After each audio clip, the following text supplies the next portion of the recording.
Hey, what's up, everybody? This is High Performance Mindset Coach Jay Hollingshed, and today is another episode of my 7 Pillars of Mental Performance in 365 Days. Today is day 45. Day 45. So we are, today is Tuesday. Today's topic is focus and concentration. We're back on focus and concentration for Tuesday. All my people are tuning in. Wow, a lot of people tuning in. Keisha Davis, Angela Creedle, is that June Joyner. I appreciate you guys for tuning in. In fact, let me touch this thing and wave at you guys. Boom, boom. One more. I'm waving at somebody. Who is that? Who is that? Who is that? There you go. All right. Focus and concentration. Let's start off with the definition. Focus is to bring your attention and your awareness to one thing. To focus is to bring your attention and your awareness to one thing. Now, concentration is different because you are adding an element to your focus. You are focusing, but you want the details, all the minute little fine details. That's when you bring in your 5 senses. So you want to know what it smells like, what it feels like, and you're already looking at it, so you know what it looks like. And if it has a taste, you want to know what it tastes like. You want to know what it sounds like. So that's when you are concentrating on whatever it is that you have your attention on. So you have your focus and you have your concentration. Patrick Steinberg, I see you, bro. I appreciate you watching, Superman. So with the definition in mind, let's go ahead and kick this thing off. Have you ever asked a child? Now, when I say child, I don't mean a 9 or 10-year-old. I'm talking like a toddler, somebody that's 3 or 4 years old, a kindergartner. Yeah. Have you ever asked a kindergartner to create something abstract that you just made up off the top of your head? Like, have you ever I can tell a child, go make a bear-elephant. And they're going to say, okay, a bear-elephant. Now, I just made this up, right? So it's like a combination of a bear, a gorilla, and an elephant. Ask a child to make that. And with children, especially kindergartners, everything is possible. There's no such thing as impossible. You ask them to make that and you're challenging them to think. Now, first thing they're going to do is this. They're going to kind of put their hand right on their head. They're going to think. Their eyes are open while they're thinking. And they're like, okay, they're getting this picture in their head of what they want, of this bear-elephant that you just described, this animal that doesn't exist. Okay, they see that it's not small and it's big. So now they're going to go from focusing to concentration. They're going to concentrate on the details. They see that it's already big. Hey, Faith, how you doing? Faith, James, Herb, Henley, I appreciate you. Shantae Penniman, I appreciate you watching, bruh. So the child is going to go from this picture that they have. They're focusing on a picture of this imaginary creature, a bear-elephant. And they're focused on it. They see that it's not small and it's big. Now they want the details, right? So they go from focus to concentration. And they start concentrating on the small details. And when they go to the details, the child is going to go,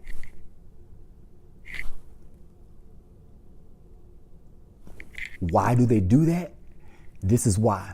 They are shutting out the outside world. They are shutting out all distractions because they already have the picture in their minds from their focus. But now that they want the details, they close their eyes because they don't want anything they don't want their physical eyes to catch anything that can distract their thoughts. They'll do this. Sometimes they'll cover their ears. They don't want to hear anything to distract them from what they have going on in their minds. They went from looking with these eyes to seeing with their spiritual eye. And so they see what they want to do. And they're going from focus to concentration to creation. 3 phases. So, and once they are like this, they got their eyes closed, shut tight. And now they're thinking, hey, oh, my wife is watching. Hey, babe. Lisa Hollinshed's in the house, people. Everybody give her a hand. Yay. All right. So they're going to have their ears closed and their eyes closed. And then these kids are going to come out like, boom. They're going to be super surprised and super excited. All of a sudden, they got it. This light bulb goes off. Their eyes are like wide open. They grab pencil and they grab paper. Boom, they're off.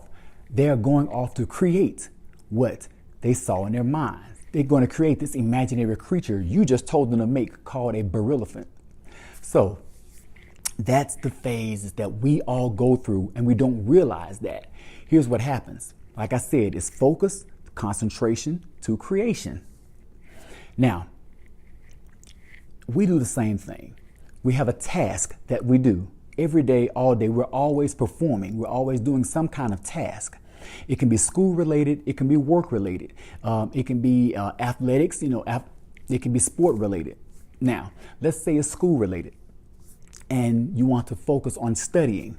Okay, well, you have to study. You're going to go from focus to concentration to creation. Now, if you have to study a book or 3 chapters in a book, and you're looking at the book, you want to look, okay, I got 1, 2, 3 chapters. Chapter 1, okay, it's about creating colors, and you're kind of just skimming through the book. This is your eyes open environment, as the child or the toddler had their eyes open. This is your eyes open environment, and where you're just focusing. You're focused on what the chapter is about. And I was taught always you want to look at the questions in the chapter and the chapter titles before you start studying. Now, I'm looking at it, how to make colors. I'm looking at the end of the chapter, looking at the questions. Okay, I focused on this chapter. Now I have an idea of what's inside of it. Now I'm going from focus to concentration. Now, concentration is the eyes closed moment, or the closed environment moment. Like the toddler closes the eyes and the ears because they want the details. So how do we do that in our studying? Well, easy. You shut out the rest of the world. You shut out everything and everybody that does not matter to your purpose. Your purpose is the creation at the end. So if it doesn't matter, get rid of it.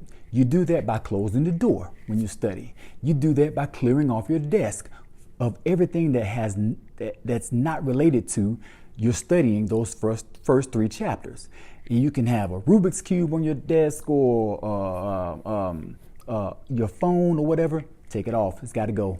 Everything off the desk. This is your closed environment moment, closed eye moment. And you're looking at the details. You focused already. You skimmed through the title of the chapter. You looked at the questions at the end of the chapter. Now you want the details. The chapter is already entitled Making Colors. So now the details, you're looking at it. Okay, make the color green. Mix yellow and blue. Part yellow, part blue, you get green. Okay, now you know the details. Why do you know the details? And you're absorbing the details because you had your closed environment moment to where you were not disturbed. And all of a sudden, like that child lit up like, boom, I got it. Now you have the information in your head. You ready for your test. Boom, I got it. Okay, let's go for this test. That's going from your focus to concentration to creation. You're going to create a good grade on that test. Same thing with work, school, sport. Let's give you a sport example real quick. Let me see. Chip Gardenia. Hey, how you doing, buddy? I see you. We got Lorraine's Wright checking in. I see you. I appreciate you. I appreciate you for checking in. Stanley Williams checking in. Thank you. Thank you. All my people checking in. Ray Perkins, what's happening, bro? All right. So let's get the athletic example going. Let's say you are a track and field. You're doing a pole vault, and you want to review your last performance. You're reviewing it on tape. So you turn it on, and you turn on the tape, and you're looking at it. Okay, I see I got the pole. I'm holding the pole. I'm running. I got my approach. Okay, everything. I spot my pole. My pole makes contact with the ground. I'm up. I'm on my ascend. I push away. I clear the bar. Oh, I don't clear the bar. I touch it. I come down. Boom, I messed up. Now, that's the focused open environment assessment. Okay, now you want to go to a closed environment where you want the details, when you really want to study exactly what you did to fail on your approach or on your attempt. Now, you can shut everybody out, close everybody out of your mind, however you want to do it. And now you're looking at the details. You went from focus to concentration. You're concentrating now on why something went wrong. The focus was to see that something went wrong. Now you're concentrating on why it went wrong. You're concentrating to know why it went wrong. And in your process of concentrating, and you're looking at it, oh, I'm holding the pole a different way than I usually hold it. It's at a different angle. It's at a different height, higher, lower, it's angled up, it's angled down. Okay, and I'm kind of just bouncing it as I run. And that's what you're looking at. So from concentrating, you're able to figure this out.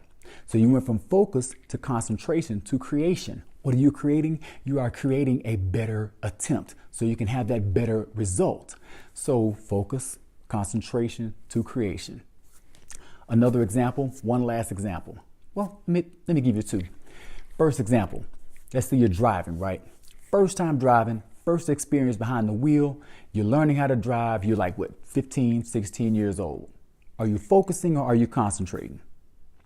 Definitely concentrating, because you get in a car, you crank the car up, you hear a sound. Okay, what is that? Why does it sound like that? Is it supposed to sound like that? Why is this thing ringing? Bing, bing, bing. Oh, I don't have my seatbelt on. Okay, now I hit the gas. Okay, why does the car sound like that when I'm hitting the gas? You are definitely concentrating on every single detail. You've been driving for a while, 6, 7 years. You ain't trying to concentrate on details. You just focusing on the road. That's all you're doing, focusing on the road.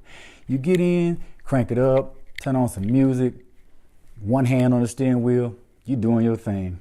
No such thing as 10 and 2. Nah, you rolling, you doing your thing. That's the difference in focus and concentration. One more example. Let's take it from what I've seen all the time when I was a firefighter back in Memphis. You're in traffic, you're driving down the street, traffic is slowing down. You see there's an accident up here to the right. It's a minor fender bender, no problem. Somebody bumped somebody from behind. Big deal. Well, no big deal. They just bump it from behind. And as you're driving, you kind of focus over there, see what's going on. Fender bender, nah, I'm good. So I'm rolling on, right? Driving, no problem.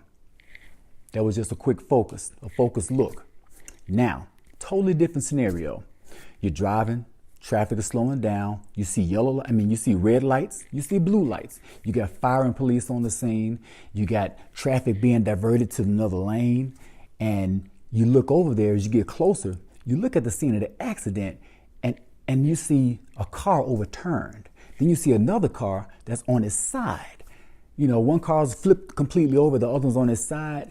Now, are you going to be real with yourself. Are you going to just look and say, oh man, okay, cool. Another accident. You're not going to do a quick focus. No, you're going to concentrate and be nosy. You're going to go to concentration. Boom. Oh, wow. Wonder does anybody hurt? Oh, what kind of car is that? That look like Marcus. Is that Marcus' car? Somebody call Marcus real quick. Somebody call Marcus and see if that's his car. You went from focus to concentration to creation. But what are you creating? You're going to mess around and create another accident. That's what you're going to do. Happens all the time. But that's the difference in focus, concentration, and you're taking that to creation. Those are the 3 examples that I have for you just to give you a better explanation and a better understanding of focus and concentration. That's all I have for today. Today is Tuesday, day 45 of my 7 pillars of mental performance in 365 days. This is high performance mindset coach Jay Hollingshed. I work with athletes successfully. What do I do with athletes? I allow them, or I help them win more competitions. And I also help them get better statistics consistently. Same thing with entrepreneurs. With entrepreneurs, I help them become more productive and consistently produce better or more income. I do that for them and I can do that for you. If you want me to coach you, go to my website, speaktojay.com, speaktojay.com, and we can talk about it. It's going to take you to my calendar and you can just fill out a time slot. We can talk. Next thing you know, we're trying to get you set up and we can have you focusing and concentrating like a pro. If you miss any episodes between episode 1 and today, which is episode 45, like and subscribe to my YouTube channel. I have everything backlogged on my YouTube channel as well. Please like, share, tag somebody in this video if you think it would benefit them. And I appreciate you guys for tuning in. Thank you so much. Be well, stay blessed, and through love, be a blessing. God bless.